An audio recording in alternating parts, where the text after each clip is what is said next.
Shadowlands is an expansion that actually had a number of really good bosses, some of which will definitely go down as some of the best bosses in the history of the game. So in this video, we're going to go over some of the best bosses and kind of explain why they were so good. And at number 10, we have the Tarragrue, which is the first boss in the second raid of the expansion Sanctum of Domination. It was surprisingly a pretty fun boss fight that many people were not really expecting to work out as well as it did. The way the fight worked was during the ad killing right before the fight, you would gather a number of anima powers that you would see inside Torghast, and the main gimmick of the fight was simply doing the boss with some of these anima powers. And during the fight, periodically the Tarragrue would make the room go dark, and you'd simply have to move with the raid into light areas so you weren't killed by the AoE. Then, once the Tarragrue reaches 10% HP, he removes everyone's anima powers and will start one-shotting anything he hits. So it's basically just a kite and burn phase, where the tanks have to kite the boss around the room and the raid has to put out as much damage as possible, including the healers. And for the most part, that's the basic gist of the fight. Now, why was such a pretty basic fight so good? Well, because your characters were just a lot stronger than normal while doing it. One of the main appeals of early Torghast was being able to grab a whole bunch of powers and just being able to go hog wild on all the ads you came across. A lot of people really liked early Torghast because you could basically become unkillable and one-shot bosses you came across. This was eventually nerfed and wasn't how Torghast actually worked live, and Torghast wasn't super well liked in some of its iterations afterwards. So when people found out there was going to be a boss that had Torghast powers, people just immediately assumed the negative connotations because of the not very well liked mode, and that the fight would probably not be very good because of it. However, as it turns out, having some of these anima powers inside of a raid was a nice breath of fresh air, and was perfect because it was the first boss of the instance, which is historically the easiest boss of the entire raid. Now, the Tarragrue might not be the best first boss ever, because while it definitely has a lot of very unique and fun bosses as the first boss of raids, as even the Bat boss from Castle Nathria was pretty well liked as well. Not on the same level as the Tarragrue though, as the Tarragrue will definitely go down as one of the better first bosses just because it's kind of fun, and just challenging enough where it's not a complete face roll the first time you clear it. And this video was brought to you by Skillshare, an online learning platform which is full of tutorials on anything you want to become an expert in. Now, I know firsthand that traditional jobs are not one size fit all, and I'm pretty lucky to have a more creative focused gig. With Skillshare, you can better learn how to get started in the same field. For me personally, I'm trying to expand my career with YouTube and focus my creativity on this channel and my two newer ones. And you can learn what it takes to break into a creative industry as well and take classes to find your creative voice and style. Like a class on how to start YouTube for beginners, done by someone who breaks it down into easy to follow parts that don't require you to filter through more dubious advice.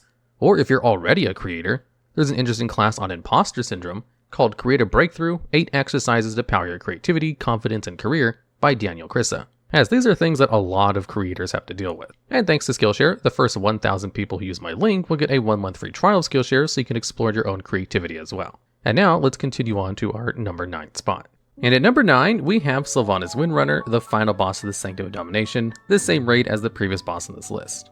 Now, normally, the final boss of a raid ranks pretty high in lists like this. However, this fight in particular was kind of contentious for reasons we'll go over in a bit.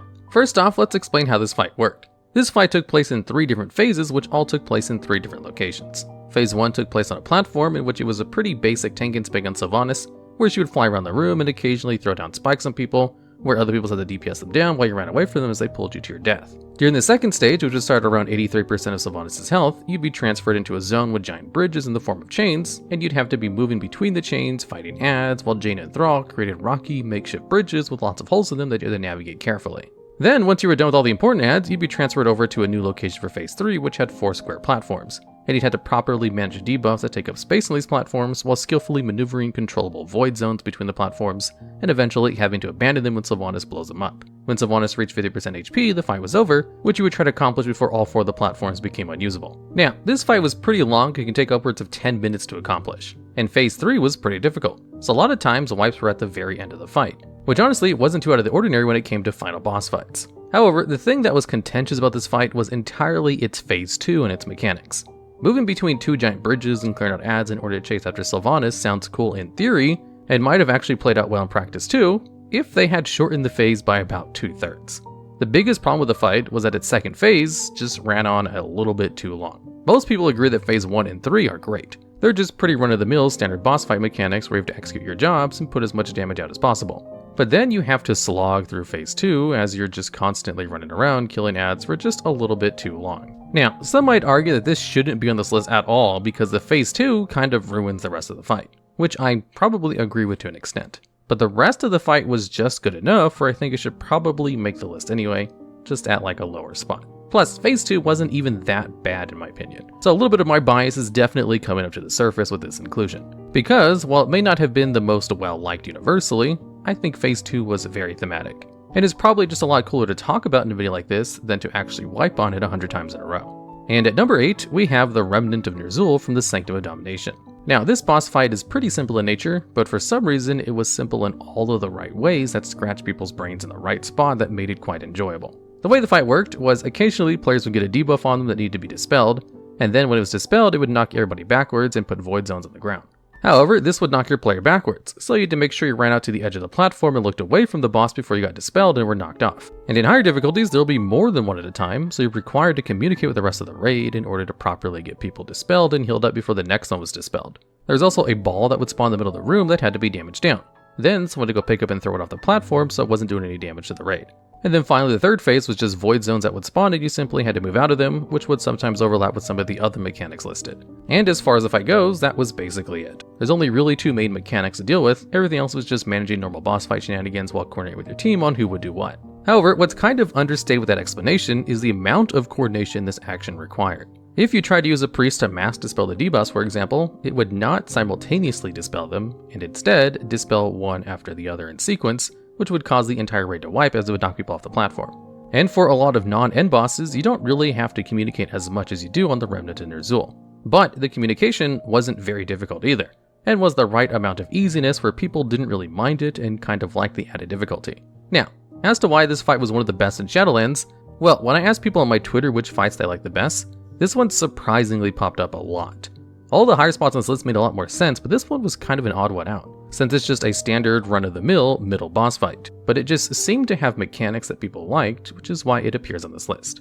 And at number 7, we have Rygelon. This is one of the second to last fights for the Sepulchre, the first ones, the final raid of the expansion, and the first fight on this list that didn't take place in the Sanctum of Domination. The way the fight worked was during phase 1 you'd get a debuff on you that you had to clear by running into a little pool. However, you only got a little pool to run into if you DPS down the ads that you had to kill before they reach the boss. Otherwise it might wipe the raid. And all the while, there were really cool looking void zones that you had to avoid. During phase 2, you had to stand at little portals in order to be teleported into the other version of the room, where you had to stand next to a star that took damage based on how much damage the raid took, and then when it blew up, you had to have one of your tanks stand inside of it and soak it with a cooldown. Then you would just go back and repeat until the boss was dead. Now, again, the fight may sound pretty easy on surface level. However, it also gave you a lot of opportunities to just sit and focus down the boss. One of the unique mechanics of the phase 2 portions was you didn't actually have to deal damage to the ads in the phase that you had to kill, simply stand next to them and take damage. This allows you to focus all of your damage into the boss, which a lot of players really enjoy doing. There are definitely some classes which benefit from having multiple targets to attack, but for the most part it's easier to just focus a single target, and being rewarded for doing that for a whole phase where just simply position yourself and taking damage next to an ad is kind of unique and allowed you to basically pop all your cooldowns while still technically contributing to a mechanic. Now, the main reason this fight was so well liked was because it was pretty difficult for a second to last boss fight. The fight itself looked really cool, and while players really loved their aesthetics, it had a nice burn phase with high damage that allows DPS and HPS numbers to go wild. And there's nothing WoW players like more than getting big numbers on their damage meters without having to be interrupted very often in order to do mechanics, while also still having mechanics to actually do, because pure tank and spanks are kind of boring. And speaking of which, at number 6 on this list, we have Sludgefist, the third to last boss in the first raid of Castle Nathria. This fight is all about pure damage and HPS numbers, and was so well liked that it really just goes to show how much WoW players really like these kinds of fights if they're done well. The way the fight works is simple. There are 4 pillars in the room, and periodically throughout the fight, he'll choose a random player to charge, where you want to move behind one of the pillars so that he breaks it, which increases the damage he takes by 100% for a number of seconds, as well as doing a whole bunch of damage when it happens immediately afterwards and when he's done being stunned. The whole fight revolves around these 4 damage windows, where you basically want to save DPS cooldowns for when he's taking 100% extra damage, and all of your healing cooldowns for when you have to keep the DPS alive during this and immediately after. In addition to this, to make the fight more interesting, there's a chain mechanic which locks you to another player, and tons of AoE that constantly spawn that you have to move out of, so if you just move a little bit too far away from your chain partner, you blow up and die. And that's the basic gist of the fight. Like mentioned previously, this is basically a pure damage numbers fight. Since there is constant AoE damage, the healers have a lot to heal as well. And since there's phases where the boss literally doesn't move or do anything, the DPS get to sit down and have big numbers for a bit. You need them too because the enrage timer is tight, so the fight can be chalked up to a gear check, where if your gear isn't good enough at this point, then you're probably not going to be able to clear the rest of the raid. And as far as gear checks go, Sludgefist did a really good job. It has just enough mechanics not to be boring, and gives everybody a reason to pump as much healing or damage as possible. And as far as the simplest boss fights and expansions go, Sludgefist is easily the most liked out of all of them, which is why it slots in at number 6 on this list, with the top 5 all just being a little bit more complex, or doing something a little bit more unique. And at number 5, we have Artificer Xy'Mox from Castle Nathria. This is one of the midpoint bosses in one of the first raids, and actually appears again in the final raid in a similar spot. Although in this list we're only choosing the one from Castle Nathria, even if the one from Sepulchre was also pretty well done. So, the way the fight works is occasionally the boss will choose 2 players with a debuff that they have to run out in order to drop on the ground, which spawns 2 portals that are connected to each other. And if you step into one of these portals, you'll be teleported to the other one instantly.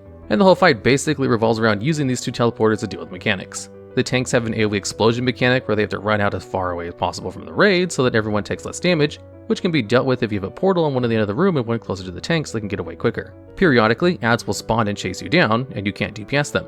And the way to deal with them is just by running away until they go away, which can be dealt with easier by just going through the portal. Also, there will be seeds that spawn that will blow up, and if they're not moved to one side of the room, they'll blow up the whole room, which can be dealt with easier if you just pick them up and then run through the portals. And finally, there's a mechanic where he drops a giant sword in the middle of the room that pulls everyone in. And it pulls you in quicker and quicker to the point where most classes literally cannot run out fast enough, and it will kill you if you're standing inside of it. Anyway, you can get out of this if you run through the portal right before the explosion goes off. So you have to make sure you have someone drop one of the portals in the middle of the room, so it's a lot easier to actually avoid this mechanic. And for the most part, that's the entire fight. All the mechanics are dealt with pretty handily as long as you take advantage of the portals and place them in appropriate locations. And since the portals are so crucial to the fight, you can kind of hambone the rest of your raid if you drop them too close to each other. So you need to figure out beforehand who goes where when dropping the portals. And then it's just a matter of being able to make use of them throughout the fight while also healing and trying to DPS down the boss, because there's lots of unavoidable raiding away just to keep the healers busy. And honestly, all of this is a ton of fun. It's definitely a gimmick that seems like it might be hit or miss, but it hit a lot more often than it missed. The second version of this fight in Sepulchre doesn't rely as heavily on portals, but still definitely had the mechanic you had to use in order to avoid certain instant wipe abilities, and it was also a pretty decent fight too. But there's just something about the one in Castle Nathria that was just a little bit more fun in my opinion, and a lot more people found it better than the second version of the fight too. As far as fights go with unique mechanics, they tried out something new and it definitely succeeded. And it was simple enough that it didn't really grate on anyone's nerves while having to constantly teleport yourself around the room. And in fact, it was such an enjoyable experience that many people found this fight more enjoyable than some of the end bosses of the expansion, which generally dominate the top of lists when it comes to videos like these. And at number 4, we have Anduin Wrynn from Sepulchre the First Ones, the 4th to final boss of the raid. Although the way this raid was introduced, Anduin was actually the final boss at first before they allowed you to do the final 3 bosses. So for all intents and purposes, Sepulchre the First One had 2 final bosses, and Anduin was just final boss number 1. Anduin takes place over a couple of phases. During the first phase, you basically have to avoid a star, run to other players who have opposite marks when you get marked, and heal the raid hardcore when he puts out the healer mechanic. Periodically, he'll have a cleave that will send people into a down phase, which you have to coordinate with the raid and alternate who goes up and stays down. In the down phase, you have to DPS down the despair and heal up the hope as quickly as possible to get back to the fight. Then there are transition phases where he spawns a whole bunch of shadow ads and a shadow version of the Lich King, where you have to DPS them down and deal with the various minor ad mechanics. In the next phase, he'll spawn ads which can fear the group that had to be interrupted, and need to make sure he doesn't heal them with his Wicked Star ability. In the final phase, everybody will be marked with debuffs that they can run to the middle of the room to cleanse, but if too many of them are cleansed at once, then it will wipe the group. So you have to carefully manage getting rid of the debuffs so people don't die while also trying to burn down the boss as fast as possible, because it's definitely a burn phase. And for the most part, that's how the fight worked. I will say, as a healer, I do really like the healer-specific mechanic they had on this fight in particular, because they're kind of minor and don't really fully encompass the fight. Since I play Disc Priest, they're not super good at healing up gigantic amounts of healing on boss fights like Sun King Salvation, where the entire fight is basically around healing a giant boss's health pool. They can do it, sure, but I much prefer only healing up smaller amounts, like hitting all the healing ads in the down phase because they go through periods of HP a lot quicker, and you don't have to spend the entire boss fight constantly going back to them like in other healer bosses. As for the rest of the fight, this is definitely a final boss fight like boss. It has many phases and requires everybody to be on their A game in order to accomplish the kill. And none of the phases were overly long and annoying like the second phase in Sylvanas, which is definitely appreciated when it comes to really long boss fights like this. Basically, since Anduin was a second final boss in one raid, many players were really happy because final bosses are generally pretty fun because of all the different mechanics you have to handle at once. And with how well loved so many final bosses have been over the years, it only makes sense for them to try to fit in more of them in one raid rather than just one incredible mechanic intensive boss fight per raid. And they should really try to put in more Anduin-like fights in the future, considering they kinda succeeded with this one as everybody universally loved it. And at number 3, we have Painsmith Raznal. This is one of the mid-bosses in the Sanctum of Domination, and was pretty much immediately liked upon its introduction, and gained even more fame when it kind of became a choke point for mythic progressing raid teams who were actually stuck on it for a bit. Now, the entire fight takes place on a square platform with square tiles, which kind of reminds me of a D&D grid. Throughout the fight, the boss will throw out a weapon on one of the tanks who has to run into one of the corners of the room, which will then cause spikes to come out of the grid on the floor in a predictable pattern that spreads out throughout the entire platform. Players simply have to pay attention to them and move preemptively over them before they come up so you can avoid getting hit by the spikes. Periodically, he'll spawn a whole bunch of balls on the side of the room which will slowly roll to the other side, and need to DPS down one of them so you can move through them so they don't wipe the raid. This is pretty easy to accomplish if you focus DPS down the middle one. However, there's another mechanic which puts chains on a random player, which deals damage and pushes away anyone who touches them, where you have to maneuver the raid in order to have the non-chain people go through first, and then have the people with the chains go through last in sequence so they don't accidentally knock people into the other balls and get them killed. Then, during the transition phase, he'll go away and have a full phase where spike chains will come up from the floor and just simply have to maneuver out of them and avoid fire away and DPS down a little bit of ads. However, there'll be a little break in the spikes that you can move into to avoid them completely, but one of the unique changes in the mythic version of the fight, in addition to there being spike balls you have to avoid in addition to the spike walls, was that there was no break in the spike wall for one of the waves to avoid the damage. So this basically required raid teams to have a warlock with a portal in order to avoid one of them for players with no teleports. Very rarely does Blizzard actually introduce instant kill mechanics that don't have a built-in way to avoid that instant kill. So Mythic Raiders were kind of surprised when they found out this mechanic at first and thought it might be a bug, because also the spike damages were very laggy in the first few weeks and didn't actually deal damage when the animation appeared on screen, so it was easy to think it was a bug at first because of this. But this was an intentional mechanic, and many Mythic Raiders were able to do it without too much difficulty. And that's pretty much the whole fight, with a couple of other mechanics added in later, which basically amount to more things to avoid. Now, the fight doesn't sound too hard in theory, as basically all you do is just avoid spikes and DPS down the boss, with a transition phase where all you do is avoid spikes.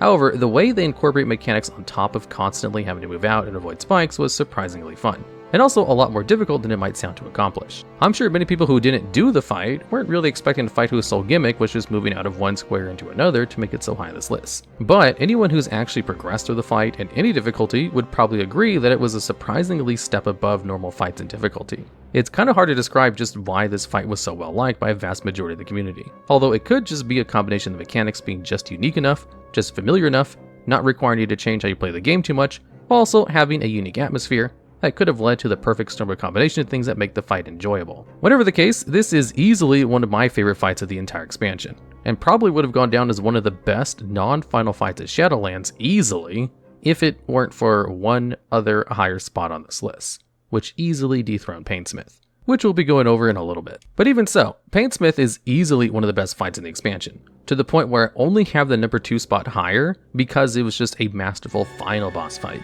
which generally just has a lot more mechanics to talk about and deal with, which generally make them more interesting and fun to do.